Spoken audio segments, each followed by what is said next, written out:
ಘಟನೆ. ಉಮೇಶ್ ಮೇಟಿ ಸಮರ್ಥ್ಗೆ Congress ticket final ಆಗಿದೆ. ಇಬ್ಬರಿಗೂ ಕೂಡ ಈಗ ಟಿಕೆಟ್ ಫೈನಲ್ ಆಗಿರೋದು. ಕಾಂಗ್ರೆಸ್ನಲ್ಲಿದ್ದಂತಹ ಗೊಂದಲ, ಅಸಮಾಧಾನ ಎಲ್ಲವೂ ಮೀರಿದಂತೆ ಈಗ ಸಮರ್ಥ್ ಹಾಗೂ ಉಮೇಶ್ ಮೇಟಿ ಇಬ್ಬರಿಗೂ ಕೂಡ ಕಾಂಗ್ರೆಸ್ನ ಟಿಕೆಟ್ ಈಗ ಫೈನಲ್ ಆಗಿದೆ. ಸುರ್ಜೇವಾಲಾ ನೇತೃತ್ವದಲ್ಲಿ ಬ್ಯಾಕ್ ಟು ಬ್ಯಾಕ್ ಸಭೆಗಳನ್ನ ಮಾಡಿದ್ರು. ಗೊಂದಲಗಳನ್ನ ನಿವಾರಿಸುವಂತಹ ನಿಟ್ಟಿನಲ್ಲಿ ಸಾಕಷ್ಟು ಸಭೆಗಳಾಯಿತು. ಆಕಾಂಕ್ಷಿಗಳು ಬಹಳಷ್ಟಿದ್ರು. ಅದರ ಜೊತೆಯಲ್ಲಿ ಕೇಳಿಬಂದಂತಹ ಹೆಸರುಗಳು ಕೂಡ ಬಹಳಷ್ಟಿದ್ವು. ಈಗ ಕಾಂಗ್ರೆಸ್ ಅಧಿಕೃತವಾಗಿ ಅಭ್ಯರ್ಥಿಗಳನ್ನ ಘೋಷಣೆ ಮಾಡಿದೆ. ಉಮೇಶ್ ಮೇಟಿ ಹಾಗೂ ಸಮರ್ಥ್ ಇಬ್ಬರಿಗೂ ಕೂಡ ಟಿಕೆಟ್ ಈಗ ಕನ್ಫರ್ಮ್ ಆಗಿದೆ. ಕಾಂಗ್ರೆಸ್ನಿಂದ ಟಿಕೆಟ್ ಈಗ ಘೋಷಣೆಯಾಗಿದೆ. ಅಧಿಕೃತವಾಗಿ ಘೋಷಣೆಯೊಂದು ಬಾಕಿ ಇತ್ತು. ಅಧಿಕೃತ ಹೆಸರುಗಳು ಘೋಷಣೆ ಆಗಿರಲಿಲ್ಲ. ಆದರೆ ಎಲ್ಲಾ ಊಹಾಪೋಹ ಲೆಕ್ಕಾಚಾರಗಳನ್ನು ಹಾಕಿಕೊಳ್ಳಲಾಗಿತ್ತು. ಸಮರ್ಥ್ ಈಗಾಗಲೇ ಡಾಕ್ಯುಮೆಂಟ್ಸ್ ಅನ್ನ ಗಮನಿಸ್ತಾ ಇದ್ದೀವಿ ನೋಡಿ. ಉಪಚುನಾವಣೆಗೆ ಅಭ್ಯರ್ಥಿಗಳನ್ನ ಈಗ ಘೋಷಿಸಿದೆ. ಎಐಸಿಸಿಯಿಂದ ಕೆಪಿಸಿಸಿ ವತಿಯಿಂದ ಈಗ ಎಐಸಿಸಿ ವತಿಯಿಂದ ಪ್ರೆಸ್ ನೋಟ್ ಅನ್ನ ರಿಲೀಸ್ ಮಾಡಲಾಗಿರೋದು. ಉಪಚುನಾವಣೆಗೆ 2 ಹೆಸರುಗಳನ್ನ ಈಗ ಕನ್ಫರ್ಮ್ ಮಾಡಲಾಗಿದೆ.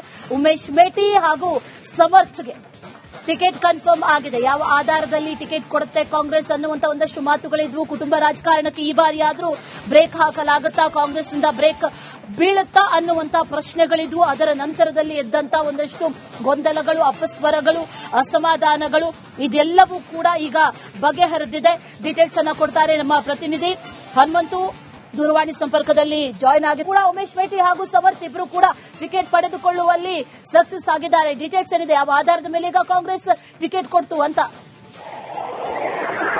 ಅಶ್ವಿನಿ, ಇಲ್ಲಿ ದಾವಣಗೆರೆ ದಕ್ಷಿಣ ವಿಧಾನಸಭಾ ಕ್ಷೇತ್ರಕ್ಕೆ ಅಭ್ಯರ್ಥಿ ಆಯ್ಕೆ ಕಾಂಗ್ರೆಸ್ ಪಕ್ಷಕ್ಕೆ ಸಾಕಷ್ಟು ಕಗ್ಗಂಟಾಗಿತ್ತು. ಯಾಕಂತ ಹೇಳಿದ್ರೆ ಬಾಗಲಕೋಟೆ ಉಪಚುನಾವಣೆ ವಿಚಾರಕ್ಕೆ ಸಂಬಂಧದಲ್ಲಿ ಅಲ್ಲಿ ಮೇಟಿ ಅವರ ಕುಟುಂಬಕ್ಕೆ ಕೊಡಬೇಕು ಅಂತ ಚುನಾವಣಾ ಉಸ್ತುವಾರಿ ಸಮಿತಿ ಮಾಡಿತ್ತು. ಅದರ ಜೊತೆಗೆ ಎಂ ಸಿದ್ದರಾಮಯ್ಯನವರು ಕೂಡ ಅದನ್ನ ಮನಸ್ಸು ಮಾಡಿದ್ರು. ಹಾಗಾಗಿ ಹೆಚ್ಚಿನ ರೀತಿಯ ತಲೆನೋವು ಇರಲಿಲ್ಲ. ಆದ್ರೆ ದಾವಣಗೆರೆ ದಕ್ಷಿಣ ವಿಧಾನಸಭಾ ಕ್ಷೇತ್ರಕ್ಕೆ ಅಭ್ಯರ್ಥಿ ಆಯ್ಕೆ ವಿಚಾರಕ್ಕೆ ಸಾಕಷ್ಟು ಜಟಾಪಟಿ ನಡೆದಿತ್ತು. ಯಾಕೆ ಕಾರಣ ಏನಂತಂದು ಹೇಳಿದ್ರೆ ಸ್ಥಳೀಯವಾಗಿ ಮುಸ್ಲಿಂ ಅಲ್ಪಸಂಖ್ಯಾತ ಮತ ಏನಿದೆ ಅಲ್ಲಿ ಹೆಚ್ಚಾಗಿರುವಂತಹ ಕಾರಣಕ್ಕಾಗಿ ಅಲ್ಪಸಂಖ್ಯಾತರಿಗೆ ಮನೆ ಹಾಕಬೇಕು ಅನ್ನೋ ಒತ್ತಾಯಗಳು ಕೂಡ ಸಾಕಷ್ಟು ಕೇಳಿ ಬಂದಿತ್ತು. ಇದಕ್ಕೆ ಅನೇಕ ಸುತ್ತಿನ ಮೊನ್ನೆ 2 ಸುತ್ತಿನ ಸಭೆ ಆಗಿತ್ತು. ನಿನ್ನೆನೂ ಕೂಡ ತಡರಾತ್ರಿಯೂ ಕೂಡ ಒಂದು ರೀತಿ ಇಬ್ಬರನ್ನೂ ಕೂಡ ಮುಸ್ಲಿಂ ಸಮುದಾಯವನ್ನು ಕೂಡ ಮನವೊಲಿಸುವಂತ ಒಂದಷ್ಟು ಪ್ರಯತ್ನವೂ ಕೂಡ ನಿನ್ನೆ ತಡರಾತ್ರಿಯೂ ಕೂಡ ನಡೀತು.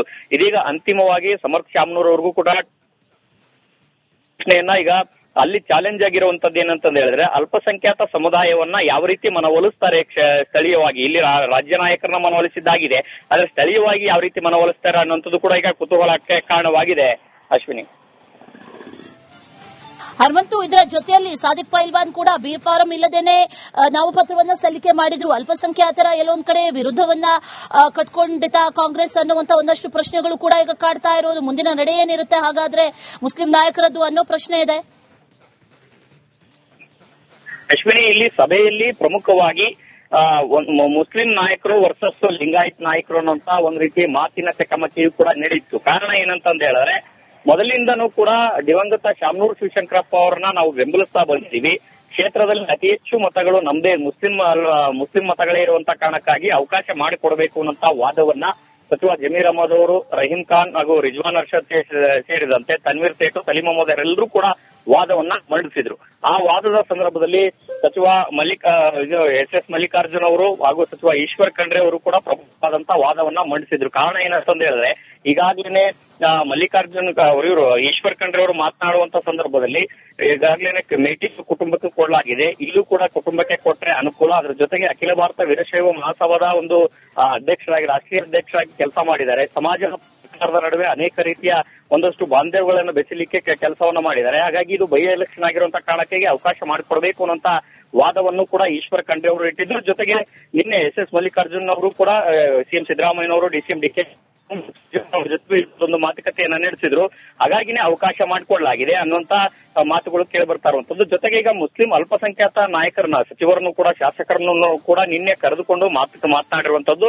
ನಾವು ಮುಂಬರುವಂತಹ ದಿನಗಳಲ್ಲಿ ಒಂದಷ್ಟು ಭರವಸೆಯನ್ನ ಕೊಡಬಹುದು. ಜೊತೆಗೆ ರಾಜ್ಯಸಭಾ ಎಂಎಲ್ಸಿ ಅನ್ನುವಂತ ಮುಂದೆ ಆಯ್ಕೆ ಅಂತ ಬಂದಂತಹ ಸಂದರ್ಭದಲ್ಲಿ ಪರಿಗಣಿಸಬೇಕು ಅನ್ನೋಂತ ಒಂದಷ್ಟು ಬೇಡಿಕೆಗಳನ್ನು ಕೂಡ ಅಲ್ಪಸಂಖ್ಯಾತ ಸಚಿವರು, ಶಾಸಕರೆಲ್ಲರೂ ಕೂಡ ಇಟ್ಟಿರುವಂತದ್ದು. ಅದಕ್ಕೆ ಪರಿಗಣಿಸುವ ಒಂದಷ್ಟು ಭರವಸೆ ಸಿಕ್ಕಿದೆ ಅನ್ನುವಂತ ಮಾಹಿತಿಗಳು ಈಗ ಲಭ್ಯ ಆಗ್ತಾ ಇರುವಂತದ್ದು. ಆದ್ರೆ ಇಲ್ಲಿ ರಾಜ್ಯ ನಾಯಕರು ಏನೋ ಒಂದಷ್ಟು ತೀರ್ಮಾನ ಆದ್ರೂ ಮನವೊಲಿಕೆ ಆಯಿತು.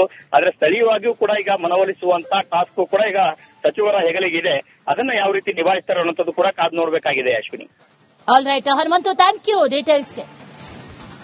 ಬಾಗಲಕೋಟೆ ಕೈ ಅಭ್ಯರ್ಥಿಯಾಗಿ ಉಮೇಶ್ ಮೇಟಿ, ಹಾಗೆ ದಾವಣಗೆರೆ ದಕ್ಷಿಣ ಅಭ್ಯರ್ಥಿಯಾಗಿ ಸಮರ್ಥ ಶಾಮನೂರ್, ಇಬ್ಬರಿಗೂ ಕೂಡ ಟಿಕೆಟ್ ಫೈನಲ್ ಆಗಿದೆ. ಅಲ್ಪಸಂಖ್ಯಾತರಿಗೆ ಟಿಕೆಟ್ ಕೊಡಬೇಕು ಅನ್ನುವಂತ ಸಾಕಷ್ಟು ಮಾತುಗಳು ಕೇಳಿ ಬಂದಿತ್ತು. ಸಚಿವ ಜಮೀರ್ ಅಹಮದ್ ಕೂಡ ಸಾಕಷ್ಟು ಪ್ರಯತ್ನಗಳನ್ನ ಕೂಡ ನಡೆಸಿದ್ರು, ರಾಜೀನಾಮೆ ಹಂತಕ್ಕೂ ಕೂಡ ಹೋಗಿತ್ತು. ಆದ್ರೆ ಸುರ್ಜೇವಾಲಾ ಎಂಟ್ರಿ ಆದ ನಂತರದಲ್ಲಿ ಅದ್ಯಾವುದಕ್ಕೂ ಮಹತ್ವವನ್ನ ಕೊಡದೆ ಮತ್ತೆ ಅದೇ ಕುಟುಂಬದಲ್ಲಿ ಟಿಕೆಟ್ ಅನ್ನ ಉಳಿಸಿಕೊಂಡಿದ್ದಾರೆ ಅನ್ನುವಂತ ಒಂದಷ್ಟು ಮಾಹಿತಿಗಳು ಸಿಗ್ತಾ ಇದೆ. ಡೀಟೇಲ್ಸ್ ಅನ್ನ ಕೊಡ್ತಾರೆ ನಮ್ಮ ಪ್ರತಿನಿಧಿ ವಿಠಲ್, ದೂರವಾಣಿ ಸಂಪರ್ಕದಲ್ಲಿ ಜಾಯಿನ್ ಆಗಿದ್ದಾರೆ. ವಿಠಲ್, ಸಾಕಷ್ಟು ಗೊಂದಲಗಳ ನಡುವೆ ಈಗ 2 ಟಿಕೆಟ್ಗಳನ್ನ ಕನ್ಫರ್ಮ್ ಮಾಡಲಾಗಿದೆ.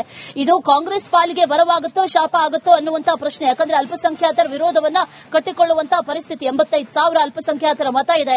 ಇದು ಕೈತಪ್ಪಿ ಹೋಗುವಂತ ಭೀತಿ ಈಗ ಕಾಡ್ತಾ ಇದೆ. ವಿಠಲ್, ಖಂಡಿತ ಅಶ್ವಿನಿ, ಏನಂತಂದ್ರೆ ಪ್ರಮುಖವಾಗಿ ಹೈಕಮಾಂಡ್ ಎಲ್ಲೊಂದ್ ಕಡೆಗೆ ಮತ್ತೆ ಶಾಮನೂರ್ ಕುಟುಂಬಕ್ಕೆ ಮನೆ ಹಾಕುವಂತ ಕೆಲಸ ಮಾಡುತ್ತೆ. ಯಾಕಂದ್ರೆ ಸಾಕಷ್ಟು ಅಲ್ಪಸಂಖ್ಯಾತರ ವಿರೋಧ ಹೋಯ್ತಾಗಿದೆ. ಈ ಬಾರಿ ಸ್ಪರ್ಧೆಗೆ ನಮಗೆ ಅವಕಾಶ ಕೊಡಬೇಕು, ನಮಗೆ ಒಂದು ಟಿಕೆಟ್ ಅನ್ನ ನೀಡಬೇಕಂತ ಸಾಕಷ್ಟು ಪ್ರಯತ್ನಗಳನ್ನ ಏನು ದಾವಣಗೆರೆ ದಕ್ಷಿಣ ವಿಧಾನಸಭಾ ಕ್ಷೇತ್ರದ ಅಲ್ಪಸಂಖ್ಯಾತರು ಮಾಡಿದ್ರು. ಸಾಕಷ್ಟು ಸಭೆಗಳು ಸಹ ಮಾಡಿದ್ರು. ಜಮೀರ್ ಅಹಮದ್ ಅವರ ಮೂಲಕ ಹೈಕಮಾಂಡ್ ಮೇಲೆ ಸಾಕಷ್ಟು ಲಾಬಿ ಮಾಡುವಂತ ಕೆಲಸ ಮಾಡಿದ್ರು. ದೆಹಲಿ ಮಟ್ಟದಲ್ಲೂ ಸಹ ಸಾಕಷ್ಟು ಈ ವಿಚಾರ ಸದ್ದನ್ನ ಮಾಡಿತ್ತು. ಆದ್ರೆ ಎಲ್ಲೋ ಒಂದು ಕಡೆಗೆ ಅಳದು ತೂಗಿ ಈಗ ಮತ್ತೆ ಸಮರ್ಥ ಶಾಮನೂರ್ ಅವರಿಗೆ ಟಿಕೆಟ್ ಅನ್ನ ಅಂತಿಮ ಮಾಡುವಂತ ಕೆಲಸವನ್ನ ಹೈಕಮಾಂಡ್ ಮಾಡಿರುವಂತದ್ದು. ಈಗ ಪ್ರಮುಖವಾಗಿ ಅಲ್ಪಸಂಖ್ಯಾತರ ನಡೆದ್ರೆ ಇವತ್ತು ಸಹಜವಾಗಿ ಅವರು ಭಾನುವಾರದಂದು ಸಭೆ ಸೇರುವಂತ ನಿರ್ಧಾರವನ್ನ ಅಲ್ಪಸಂಖ್ಯಾತರು ಏನು ಮಾಡಿರುವಂತದ್ದು. ಅವರಿಗೆ ಟಿಕೆಟ್ ಅನೌನ್ಸ್ ಆದ ತಕ್ಷಣ ಈಗ ಒಂದು ಸಭೆಯನ್ನ ಮಾಡಿ ನಂತರ ತಮ್ಮ ಮುಂದಿನ ತೀರ್ಮಾನಗಳನ್ನ ಮಾಡುವಂತಹ ಸಾಧ್ಯತೆ ಇರುತ್ತದೆ. ಈಗ ಅಲ್ಪಸಂಖ್ಯಾತರು ಸಹ ಸಾಕಷ್ಟು ಒಂದು ಚಟುವಟಿಕೆ ಗರಿಗಿರುತ್ತದೆ. ಪ್ರಮುಖವಾಗಿ ಕೆಲ ಯುವಕರು ಈಗಾಗಲೇ ಆ ಬಿಜೆಪಿ ಅಭ್ಯರ್ಥಿನ ಭೇಟಿಯಾಗಿ ಸಿಹಿ ತಿನ್ನಿಸುವ ಮೂಲಕ ಅವರಿಗೊಂದು ಬೆಂಬಲ ಸೂಚಿಸುವಂತಹ ಒಂದು ವಾಗ್ದಾನವನ್ನು ಮಾಡಿರುವುದನ್ನು ಸಹ ಗಮನಿಸಬಹುದು. ಒಟ್ಟಾರೆಯಾಗಿ ದಾವಣಗೆರೆ ಮತ್ತು ಬಾಗಲಕೋಟೆಗೆ ಈಗ ಅಳದು ತೂಗಿ ಹೈಕಮಾಂಡ್ ಒಂದು ಟಿಕೆಟ್ ನೀಡಿರುವಂತದ್ದು ಸಾಕಷ್ಟು ಒಂದು ಸಂಚಲನ ಮೂಡಿಸಿದೆ ಅಂತ ಹೇಳ್ಬೋದು Ashwini. All right Vittal, thank you ಡೀಟೇಲ್ಸ್ಗೆ. ಅಂತೂ ಇಂತೂ ಕಾಂಗ್ರೆಸ್ನಲ್ಲಿ ಇದ್ದಂತ ಈ ಒಳಬೇಗುದಿ, ಅದರ ಜೊತೆಗೆ ಅಸಮಾಧಾನ ಕಾಂಗ್ರೆಸ್ ಪಾಲಿಗೆ ತಲೆನೋವಾಗಿ ಪರಿಣಮಿಸಿದ್ದಂತಹ ಈ ದಾವಣಗೆರೆ ದಕ್ಷಿಣ ಮತ್ತು ಬಾಗಲಕೋಟೆ ವಿಧಾನಸಭಾ ಕ್ಷೇತ್ರಗಳ ಅಭ್ಯರ್ಥಿ ಆಯ್ಕೆ ಈಗ ಫೈನಲ್ ಆಗಿದೆ. ದಾವಣಗೆರೆ ದಕ್ಷಿಣದಿಂದ ಸಮರ್ಥ ಶಾಮನೂರು, ಹಾಗೆ ಬಾಗಲಕೋಟೆಯಿಂದ ಉಮೇಶ್ ಮೇಟಿ ಕಣಕ್ಕಿಳಿಯೋದು ಈಗ ಪಕ್ಕಾ ಆಗಿದೆ.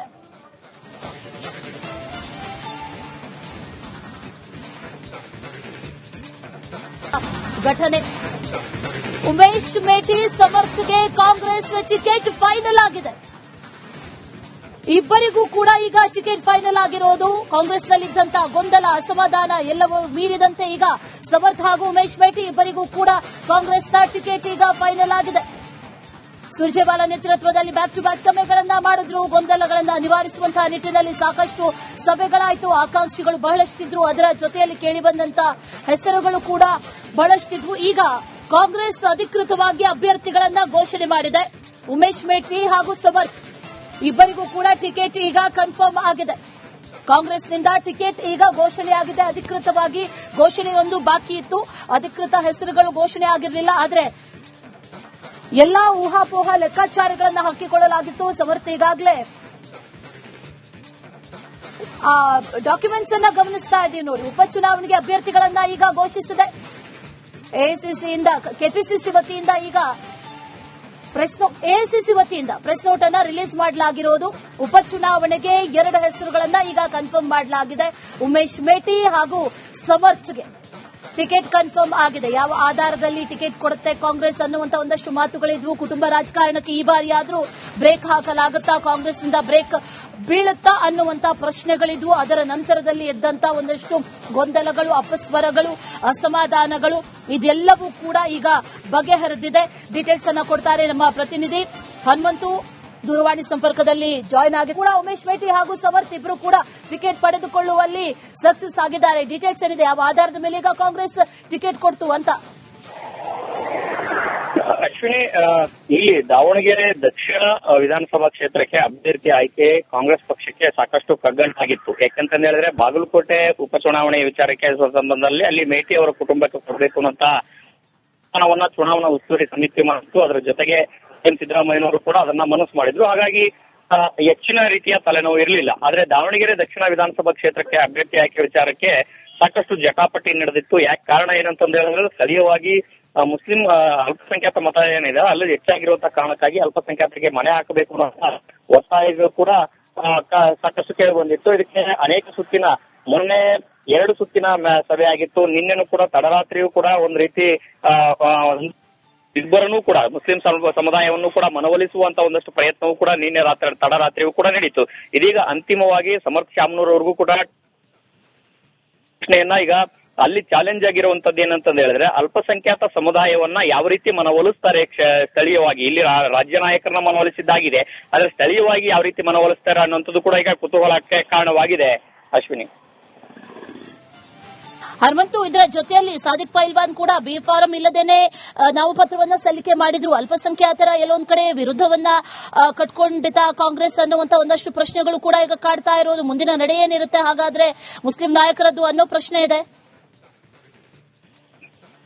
ಅಶ್ವಿನಿ, ಇಲ್ಲಿ ಸಭೆಯಲ್ಲಿ ಪ್ರಮುಖವಾಗಿ ಮುಸ್ಲಿಂ ನಾಯಕರು ವರ್ಸಸ್ ಲಿಂಗಾಯತ್ ನಾಯಕರು ಅನ್ನುವಂತ ಒಂದ್ ರೀತಿ ಮಾತಿನ ಚಕಮಕಿಯೂ ಕೂಡ ನಡೀತು. ಕಾರಣ ಏನಂತಂದ ಹೇಳಿದ್ರೆ ಮೊದಲಿಂದನೂ ಕೂಡ ದಿವಂಗತ ಶಾಮನೂರ್ ಶಿವಶಂಕರಪ್ಪ ಅವರನ್ನ ನಾವು ಬೆಂಬಲಿಸ್ತಾ ಬಂದಿದ್ದೀವಿ. ಕ್ಷೇತ್ರದಲ್ಲಿ ಅತಿ ಹೆಚ್ಚು ಮತಗಳು ನಮ್ದೇ ಮುಸ್ಲಿಂ ಮತಗಳೇ ಇರುವಂತ ಕಾರಣಕ್ಕಾಗಿ ಅವಕಾಶ ಮಾಡಿಕೊಡಬೇಕು ಅನ್ನುವಂತ ವಾದವನ್ನ ಸಚಿವ ಜಮೀರ್ ಅಹಮದ್ ಅವರು, ರಹೀಂ ಖಾನ್ ಹಾಗೂ ರಿಜ್ವಾನ್ ಅರ್ಷದ್ ಸೇರಿದಂತೆ ತನ್ವೀರ್ ಸೇಠು, ಸಲೀಂ ಅಹಮದ್ ಅವರೆಲ್ಲರೂ ಕೂಡ ವಾದವನ್ನ ಮಂಡಿಸಿದ್ರು. ಆ ವಾದದ ಸಂದರ್ಭದಲ್ಲಿ ಸಚಿವ ಎಸ್ ಮಲ್ಲಿಕಾರ್ಜುನ್ ಅವರು ಹಾಗೂ ಸಚಿವ ಈಶ್ವರ್ ಖಂಡ್ರೆ ಅವರು ಕೂಡ ಪ್ರಮುಖವಾದಂತಹ ವಾದವನ್ನ ಮಂಡಿಸಿದ್ರು. ಕಾರಣ ಏನಂತಂದ ಹೇಳಿದ್ರೆ ಈಗಾಗಲೇ ಮಲ್ಲಿಕಾರ್ಜುನ್ ಇವರು ಈಶ್ವರ್ ಖಂಡ್ರೆ ಅವರು ಮಾತನಾಡುವಂತ ಸಂದರ್ಭದಲ್ಲಿ ಈಗಾಗಲೇ ಮೇಟಿ ಕುಟುಂಬಕ್ಕೆ ಕೊಡಲಾಗಿದೆ, ಇಲ್ಲೂ ಕೂಡ ಕುಟುಂಬಕ್ಕೆ ಕೊಟ್ಟರೆ ಅನುಕೂಲ. ಅದರ ಜೊತೆಗೆ ಅಖಿಲ ಭಾರತ ವೀರಶೈವ ಮಹಾಸಭಾದ ಒಂದು ಅಧ್ಯಕ್ಷರಾಗಿ, ರಾಷ್ಟ್ರೀಯ ಅಧ್ಯಕ್ಷರಾಗಿ ಕೆಲಸ ಮಾಡಿದ್ದಾರೆ. ಸಮಾಜ ಸರ್ಕಾರದ ನಡುವೆ ಅನೇಕ ರೀತಿಯ ಒಂದಷ್ಟು ಬಾಂಧವ್ಯಗಳನ್ನು ಬೆಸಲಿಕ್ಕೆ ಕೆಲಸವನ್ನ ಮಾಡಿದ್ದಾರೆ. ಹಾಗಾಗಿ ಇದು ಬೈ ಎಲೆಕ್ಷನ್ ಆಗಿರುವಂತಹ ಕಾರಣಕ್ಕೆ ಅವಕಾಶ ಮಾಡಿಕೊಡಬೇಕು ಅನ್ನೋಂತ ವಾದವನ್ನು ಕೂಡ ಈಶ್ವರ್ ಖಂಡ್ರೆ ಅವರು ಇಟ್ಟಿದ್ರು. ಜೊತೆಗೆ ನಿನ್ನೆ ಎಸ್ ಮಲ್ಲಿಕಾರ್ಜುನ್ ಅವರು ಕೂಡ ಸಿಎಂ ಸಿದ್ದರಾಮಯ್ಯನವರು, ಡಿಸಿಎಂ ಡಿಕೆ ಜೊತೆ ಒಂದು ಮಾತುಕತೆಯನ್ನ ನಡೆಸಿದ್ರು. ಹಾಗಾಗಿನೇ ಅವಕಾಶ ಮಾಡಿಕೊಡಲಾಗಿದೆ ಅನ್ನುವಂತ ಮಾತುಗಳು ಕೇಳಿ ಬರ್ತಾ ಇರುವಂತದ್ದು. ಜೊತೆಗೆ ಈಗ ಮುಸ್ಲಿಂ ಅಲ್ಪಸಂಖ್ಯಾತ ನಾಯಕರನ್ನ, ಸಚಿವರನ್ನು ಕೂಡ, ಶಾಸಕರನ್ನು ಕೂಡ ನಿನ್ನೆ ಕರೆದುಕೊಂಡು ಮಾತನಾಡಿರುವಂತದ್ದು. ನಾವು ಬರುವಂತಹ ದಿನಗಳಲ್ಲಿ ಒಂದಷ್ಟು ಭರವಸೆಯನ್ನ ಕೊಡಬಹುದು. ಜೊತೆಗೆ ರಾಜ್ಯಸಭಾ ಎಂಎಲ್ಸಿ ಅನ್ನುವಂತ ಮುಂದೆ ಆಯ್ಕೆ ಅಂತ ಬಂದಂತಹ ಸಂದರ್ಭದಲ್ಲಿ ಪರಿಗಣಿಸಬೇಕು ಅನ್ನೋಂತ ಒಂದಷ್ಟು ಬೇಡಿಕೆಗಳನ್ನು ಕೂಡ ಅಲ್ಪಸಂಖ್ಯಾತ ಸಚಿವರು, ಶಾಸಕರೆಲ್ಲರೂ ಕೂಡ ಇಟ್ಟಿರುವಂತದ್ದು. ಅದಕ್ಕೆ ಪರಿಗಣಿಸುವ ಒಂದಷ್ಟು ಭರವಸೆ ಸಿಕ್ಕಿದೆ ಅನ್ನುವಂತ ಮಾಹಿತಿಗಳು ಈಗ ಲಭ್ಯ ಆಗ್ತಾ ಇರುವಂತದ್ದು. ಆದ್ರೆ ಇಲ್ಲಿ ರಾಜ್ಯ ನಾಯಕರು ಏನೋ ಒಂದಷ್ಟು ತೀರ್ಮಾನ ಆದ್ರೂ ಮನವೊಲಿಕೆ ಆಯಿತು. ಆದ್ರೆ ಸ್ಥಳೀಯವಾಗಿಯೂ ಕೂಡ ಈಗ ಮನವೊಲಿಸುವಂತ ಟಾಸ್ಕ್ ಕೂಡ ಈಗ ಸಚಿವರ ಹೆಗಲಿಗಿದೆ. ಅದನ್ನ ಯಾವ ರೀತಿ ನಿಭಾಯಿಸ್ತಾರೆ ಅನ್ನೋಂಥದ್ದು ಕೂಡ ಕಾದು ನೋಡಬೇಕಾಗಿದೆ. Ashwini, all right Hanumanthu, thank you ಡೀಟೇಲ್ಸ್ಗೆ. ಬಾಗಲಕೋಟೆ ಕೈ ಅಭ್ಯರ್ಥಿಯಾಗಿ ಉಮೇಶ್ ಮೇಟಿ, ಹಾಗೆ ದಾವಣಗೆರೆ ದಕ್ಷಿಣ ಅಭ್ಯರ್ಥಿಯಾಗಿ ಸಮರ್ಥ ಶಾಮನೂರ್, ಇಬ್ಬರಿಗೂ ಕೂಡ ಟಿಕೆಟ್ ಫೈನಲ್ ಆಗಿದೆ. ಅಲ್ಪಸಂಖ್ಯಾತರಿಗೆ ಟಿಕೆಟ್ ಕೊಡಬೇಕು ಅನ್ನುವಂತ ಸಾಕಷ್ಟು ಮಾತುಗಳು ಕೇಳಿ ಬಂದಿತ್ತು. ಸಚಿವ ಜಮೀರ್ ಅಹಮದ್ ಕೂಡ ಸಾಕಷ್ಟು ಪ್ರಯತ್ನಗಳನ್ನ ಕೂಡ ನಡೆಸಿದ್ರು. ರಾಜೀನಾಮೆ ಹಂತಕ್ಕೂ ಕೂಡ ಹೋಗಿತ್ತು. ಆದ್ರೆ ಸುರ್ಜೇವಾಲಾ ಎಂಟ್ರಿ ಆದ ನಂತರದಲ್ಲಿ ಅದ್ಯಾವುದಕ್ಕೂ ಮಹತ್ವವನ್ನ ಕೊಡದೆ ಮತ್ತೆ ಅದೇ ಕುಟುಂಬದಲ್ಲಿ ಟಿಕೆಟ್ ಅನ್ನ ಉಳಿಸಿಕೊಂಡಿದ್ದಾರೆ ಅನ್ನುವಂತ ಒಂದಷ್ಟು ಮಾಹಿತಿಗಳು ಸಿಗ್ತಾ ಇದೆ. ಡೀಟೇಲ್ಸ್ ಅನ್ನ ಕೊಡ್ತಾರೆ ನಮ್ಮ ಪ್ರತಿನಿಧಿ ವಿಠಲ್, ದೂರವಾಣಿ ಸಂಪರ್ಕದಲ್ಲಿ ಜಾಯಿನ್ ಆಗಿದ್ದಾರೆ. ವಿಠಲ್, ಸಾಕಷ್ಟು ಗೊಂದಲಗಳ ನಡುವೆ ಈಗ 2 ಟಿಕೆಟ್ಗಳನ್ನ ಕನ್ಫರ್ಮ್ ಮಾಡಲಾಗಿದೆ. ಇದು ಕಾಂಗ್ರೆಸ್ ಪಾಲಿಗೆ ವರವಾಗುತ್ತೋ ಶಾಪ ಆಗುತ್ತೋ ಅನ್ನುವಂತಹ ಪ್ರಶ್ನೆ. ಯಾಕಂದ್ರೆ ಅಲ್ಪಸಂಖ್ಯಾತರ ವಿರೋಧವನ್ನ ಕಟ್ಟಿಕೊಳ್ಳುವಂತಹ ಪರಿಸ್ಥಿತಿ, 85,000 ಅಲ್ಪಸಂಖ್ಯಾತರ ಮತ ಇದೆ. ಇದು ಕೈತಪ್ಪಿ ಹೋಗುವಂತ ಭೀತಿ ಈಗ ಕಾಡ್ತಾ ಇದೆ. ವಿಠಲ್, ಖಂಡಿತ ಶ್ರೇಣಿ, ಏನಂತಂದ್ರೆ ಪ್ರಮುಖವಾಗಿ ಹೈಕಮಾಂಡ್ ಎಲ್ಲೊಂದ್ ಕಡೆಗೆ ಮತ್ತೆ ಶಾಮನೂರ್ ಕುಟುಂಬಕ್ಕೆ ಮನೆ ಹಾಕುವಂತ ಕೆಲಸ ಮಾಡುತ್ತೆ. ಯಾಕಂದ್ರೆ ಸಾಕಷ್ಟು ಅಲ್ಪಸಂಖ್ಯಾತರ ವಿರೋಧ ಹೋಯ್ತು. ಈ ಬಾರಿ ಸ್ಪರ್ಧೆಗೆ ನಮಗೆ ಅವಕಾಶ ಕೊಡಬೇಕು, ನಮಗೆ ಒಂದು ಟಿಕೆಟ್ ಅನ್ನು ನೀಡಬೇಕಂತ ಸಾಕಷ್ಟು ಪ್ರಯತ್ನಗಳನ್ನ ಇನ್ನು ದಾವಣಗೆರೆ ದಕ್ಷಿಣ ವಿಧಾನಸಭಾ ಕ್ಷೇತ್ರದ ಅಲ್ಪಸಂಖ್ಯಾತರು ಮಾಡಿದ್ರು. ಸಾಕಷ್ಟು ಸಭೆಗಳು ಸಹ ಮಾಡಿದ್ರು. ಜಮೀರ್ ಅಹಮದ್ ಅವರ ಮೂಲಕ ಹೈಕಮಾಂಡ್ ಮೇಲೆ ಸಾಕಷ್ಟು ಲಾಬಿ ಮಾಡುವಂತ ಕೆಲಸ ಮಾಡಿದ್ರು.